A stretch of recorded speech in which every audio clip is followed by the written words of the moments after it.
Mooch in a sec.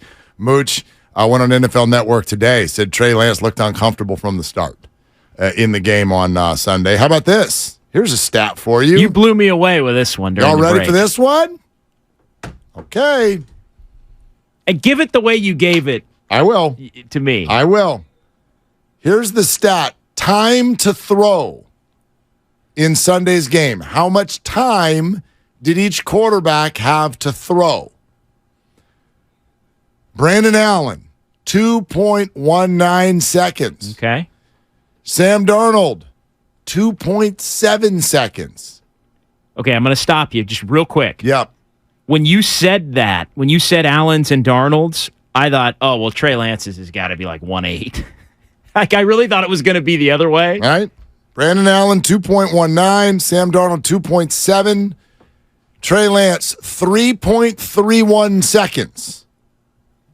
So for the crowd that says, yeah, but the offensive line was terrible for Trey Lance, they were way worse for Darnold and Allen, who looked way more comfortable in the game. Mooch joins us now. Always love these conversations. Steve Mariucci with us here, 95.7 The Game. Willard and Dibs with JD in for Dibs. Hey, Mooch, how you doing? Hi, Mark. Hi, JD. How you? I'm doing great. I'm sitting up here in the great state of Montana. It's 97 degrees outside, and I'm doing great. Oh, man, that's like the cool ex-coach place to go, right? That's what Phil Jackson used to do. Like, you've reached that level. Yeah, no, but I'll just look them up, buddy. Yeah, we just love it. Beautiful country, beautiful country. Mooch, thanks for coming on, man. You made the comments on NFL Network recently that Trey Lance looked uncomfortable from the start in this game. Tell us more. What'd you see? Well, I was at training camp the other day, watching practice, and visited with Kyle Shanahan and some of the other guys too. But of course, Brock Purdy was taking the starting reps. But a year ago today, Trey was the starter and doing great. And a lot has happened since then, obviously, with their pitching staff, right? So I was expecting to see a healthy Trey Lance, and I hope he is healthy. And I was expecting to see a little more. He didn't have a lot of starters playing around him. We all know that. And so his supporting cast wasn't a great group to evaluate him and that sort of thing. But that's how it goes in the preseason, right? And when he went 3 and out 3 times in a row, and he did look uncomfortable to me. He looked like he was hanging onto the ball a little bit and not making good decisions and working through his progression. And the ball security wasn't great, and he just looked very, very rusty to me. And I thought he was going to snap out of it. He did for a bit. They put a little drive together. They got the run game going. That certainly helped him. I thought throwing the ball quickly with some receiver screens or something. You need something to get him going. It wasn't happening back in the pocket for him. And they finally scored a touchdown, but that ball could have been intercepted too. And so it just was a bad day at the office for him. And I'm rooting for the guy because I made the comment earlier in the show that I think the 49ers have 3 guys that are capable of starting for this football team, which is very unusual in the National Football League. Teams are hoping to have 1 guy and hoping the backup might be serviceable. But I went into that game thinking they have 3 that are capable of winning football games, given that talented offense and that stingy defense. And I just didn't see it. We didn't see it in game 1, and I think we will. I'm confident we will. He'll play better than that, but he just appeared uncomfortable to me.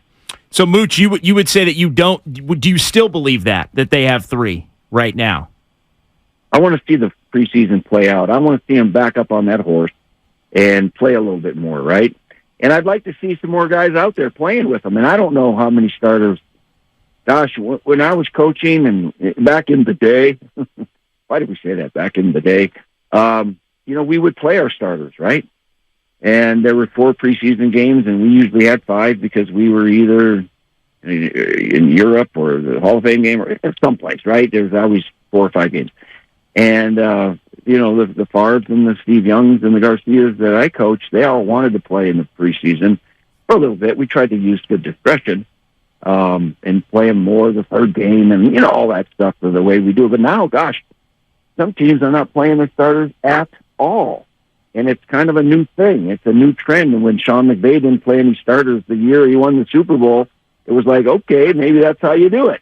Keep these guys healthy to make a lot of money. Of course, we're protecting our quarterbacks like crazy. But there are a lot of players, a lot of starters now that are not getting any reps at all in the preseason, which is a little concerning. So then September is a little rusty. In some ways, early September is like the preseason for some of these guys.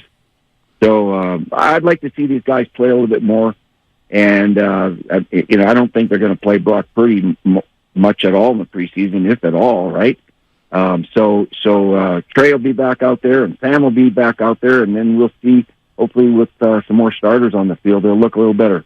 Mooch, I want to ask you about the competition. If there's a competition for the backup job, and it's Trey Lance on one side and it's Sam Darnold on the other side, and based on Sunday, let's say it's advantage Sam Darnold. Well, okay. There's basically 3 days before the next game and then another week until the final game. What can be done in basically 10 days for Trey Lance to flip it? Are there other things you're evaluating as a head coach as you try and break this thing down? I guess at what point do you call it? I'm interested in the thought process of a head coach that's evaluating a quarterback competition. There's a heck of a lot more than the handful of snaps these guys play in the preseason game. There's a lot more to it. Lance's evaluation has been going on for a couple of years now. They know what kind of smarts he has. They know what kind of leadership he has. They know what kind of athleticism he has. And it's not just based on that, those 6 series or whatever he had in that one game. I mean, he's been around now. Sam Darnold, they're trying to see what kind of chemistry he's developing with his receiving core and his teammates. And, they got to take that all into consideration. It's not just in the games, 12 snaps in a game when you're not full speed ahead with the rest of your starters in the game. So they'll take everything into consideration and then try to make the best decision they can. Maybe they keep 3 quarterbacks, right? And some teams are going to think twice about keeping 3 quarterbacks nowadays, right? And so maybe the battle is for number 2. If Brock Purdy gets hurt again, it's going to be very interesting who they lean towards. So there's a lot on the line the next 2 preseason games for those 2 kids, for Sam and for Trey. Steve Mariucci joining us here on Willard and Dibs. JD is in on 95.7 The Game. Okay, there's a lot on the line with those next 2 preseason games. If you were head coaching this team, how would you divvy up the snaps? Yeah, I would try to, I'd probably switch them around and have Sam start this week and Trey. That's probably what their plan had been. I don't know how them say, but probably have one guy start and the other guy jump in there and see how they do.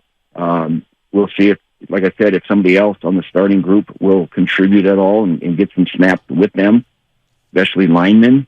So you feel comfortable back there. You feel like you have a little time, get it into a sort of a rhythm. So, and then maybe the next game, it'll be the guy who has been playing the best, who they're leaning towards. I don't know. I don't know if they'll play Brock Purdy at all. I certainly wouldn't play Brock if not all the starting offensive line is in front of him. That's for darn sure. So, let's see what they do. Mooch, what do you think of the potential market for Trey Lance? I know you had said a week ago that you thought, hey, there's some teams out there that liked him in the draft process. Right. Yeah. What does he have to show? Has that changed, based on, your evaluation of being able to see him a little bit in person and who you've talked to? Just kind of lay out your stance on that and how the next couple of weeks can affect it. I believe that probably most teams had him graded as a first-round draft place the year he came out. Most teams. And so, obviously, the Niners felt very strongly about him trading up, and they great a lot of draft choices that were given away for him. But and I know some people still feel that way, but they want to see it. They want to see it after injuries, after rehab, after going through the wars a little bit. What is he like now? So that's why I think it's very important for the Niners to get him back in there and show him playing well. if he ever is going to be traded, or if Sam is, or whoever, they want their guys to play well, because by October deadline, trading deadline, you want to have some value in that guy. That, hey, he's back, he's that number one pick that everybody was thinking about back then, and here's your guy. It's going to cost you some draft choices to get him. I'm not. They might just keep him the whole darn year and keep all three quarterbacks, and that might be the smart thing to do. But I do know that they want him to show better in the preseason right now, just for Trey's sake, for his value's sake, and that's got to happen. And I'm sure it will. We've all seen him play better than that, right? No doubt, no doubt. I mean, there was excitement for a long time when he joined in. Steve Mariucci with us here on 95.7 The Game. So, Mooch, as is the case around these parts, we've spent this entire conversation talking about the backup quarterback, maybe not even the backup quarterback. I got a few questions about the starting quarterback. People look at what happened last year, and for good reason, there's hesitation about buying into it in terms of long-term, like Brock Purdy is the answer. You hear people say, small sample size. How small of a sample is that? 8 games, including playoffs? Like, how convinced would you be? Pretty darn, okay? My first comment when he went in and played well was small sample size. Not so much beginner's luck, but yeah, okay, played great. He had playmakers around him, guys that run after the catch, blah, blah, blah. And then I want to see it again. Well, we saw it again. And then it was like, well, still a small sample size, and 2 games doesn't make a Hall of Fame career. And then we saw it again. And then we saw it again. And it was like, who is this guy? And he was very consistently good. And it surprised the heck out of me and you and everybody else. And I'll promise you, it surprised the 49er brass, okay? I'm just telling you. Because if they knew this was coming, they would have picked him up a lot sooner, right? So he was a pleasant surprise, and sometimes that happens. I worked with a guy named Kurt Warner. Wasn't drafted at all. He was Mr. Nothing, not Mr. Irrelevant. He was Mr. Nobody knows his name. And so sometimes they surprise you. And so, we're all rooting for Brock Purdy, and I don't know who's still skeptical about him, because he played well against good teams. He played consistently. I was waiting for the shoe to drop and have him bad day and throw a couple picks in a row or something. Never happened. It was really like, I can't believe I'm watching this. It was really something else. Is there anything that would concern you, that being said, about Purdy going into this season, just based on what you have seen through all the success, or just a quarterback that has to go through it, for a full year, and teams having to be a full off season to kind of study up on you? Well, there's a little bit of that, I guess. But the first thing is everybody's going to be excited to see him back under center, and then the other thing is everybody's going to kind of wince every time he gets hit when he's throwing the ball with that elbow. And that'll happen, and he'll get up and he'll keep playing, and pretty soon we'll forget about it after a few games. And he's not going to play great every single game of his career, but he seems to have the demeanor where he can take it all in stride. He seems like a quick study. I mean, when a guy comes off the bench like that as a third guy, you don't get a lot of reps in practice. You're ill prepared to do what he did. It was unbelievable what he did. Mm-hmm. So, I'd like to see it again. If he plays like that again, the Niners win the Super Bowl. They have a great football team. And I was at the Kansas City Chiefs camp. They're a great team. I was at the Bills camp. They're a great team. Then I go to the 49ers, and there's another great team. And then I didn't get to see the Eagles in camp, but we all know they're pretty darn good. So there are other good teams in the league, but those probably are the 4 best. I want to highlight, just so that everybody caught what you just said, if Purdy plays like that again, the 49ers win it all. Did I say that? That sounded like it. Did you say that, Mooch? Yeah, I said it. I'm just fired up, okay? Montana. I'm just in Montana having a good time here, relaxing, and I'm excited about the 49ers. They're a good football. They got great players all over the place. It's the number of blue-chip players that they have on that roster is crazy. Some teams don't have one George Kittle. I mean, they've got much. Oh, did we lose him? I don't want to lose him. We're almost done. But, man, I got a couple more things. Listen, can we get Mooch back? See if we can get him back. I know we've been hanging out for a while here, but I got a couple more things for Mooch. But that was a big statement there at the end. Yes, it was. That's a big statement right there. That was the cut cut that. Cut. I went to Chiefs camp. They're good. I went to Bills camp. They're good. I went to 49ers camp. I mean, those are the teams. And if Brock Purdy plays like he did last year, the 49ers are going to win this thing. That's what Steve Mariucci just said. So that's pretty big. And I also like hearing him say, yes, 8 games, small sample size. But I say, how convinced would you be? Pretty darn convinced. Okay, we got Mooch back. Mooch, sorry, we lost you there. Go ahead and complete what you were saying. That was called a drop call. Yeah. I was just excited coming away from that training camp for the 49ers. They're a very, very talented team. So obviously it'll depend on their injury situation, staying healthy. I think they win that division. There's nothing easy about winning a division, but I believe they'll win it easy. And then, the NFC, the path to the Super Bowl, let's face it, there's not as many great teams in the NFC as there are in the AFC. I'm just telling you, all right? You got the Eagles, who I mentioned. You've got the Dallas Cowboys, who will be pretty darn good.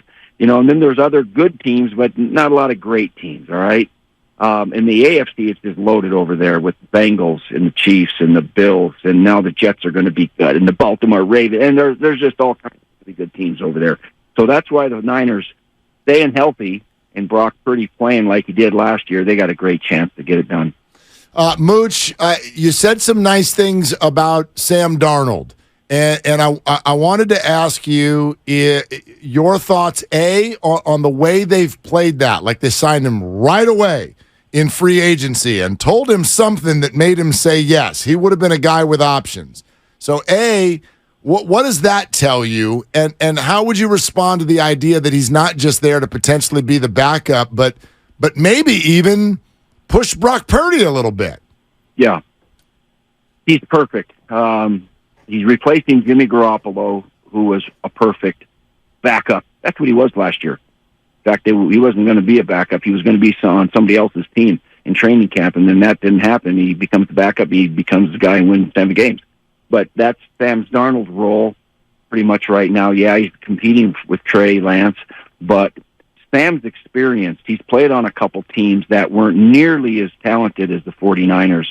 Playing for the Jets or the Carolina Panthers. I mean, this is by far the best team that he will ever play on. And so he's just chomping at the bit to get a chance. And he's going to, he doesn't want to be that old grizzly mentor guy for the rest of his career. He would love to play, of course. He's another first-round guy, too, And so he's just, he's going to wait his opportunity. He knows that he's, backing up a guy who has a surgery, very serious surgery, with throwing arm. So, that's always a little risky for that guy. And so he chose to be with a great organization and take his chances. Maybe he doesn't play, but boy, it's hard to. Not every quarterback lasts 17 games. That doesn't happen all that often, to be quite honest with you. Yeah. And so there's going to be some opportunities where he shows up in games, and I know this offense built for him. Mooch, also, just because you were at camp with Kyle, to what level would the Nick Bosa situation concern you? He'll get it done. John Lynch, they'll get it done. You got Chris Jones over there in Kansas City too. You got these guys that are great players, and they'll find a way to get it done for their teams and extend them. And he'll be a Niner for a long time, and that's going to be expensive as heck. That's how it is. No doubt. That's the thing.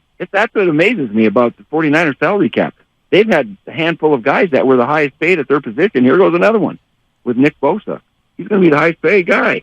And so he's going to get anything he wants on the pizza. I mean, this guy's going to make $30 million a year or whatever. And so, but it's just a matter of getting contracts out and finding their space and getting it done before the season starts. Magic, right? That's why I think Ayuk and Debo can both still be on the same team. They seem to have that magic touch on the cap. But Mooch, thank you for an extended conversation. That was fantastic to have you. All right, guys, good being on with you. Have a great day. Okay. All right. Enjoy Montana. Thanks, Mooch. All right, there you go. Steve Mariucci with us right here on Willard and Dibs with JD in for Dibs. That was I got all kinds of interesting stuff out of that. A lot of good stuff there. Woo.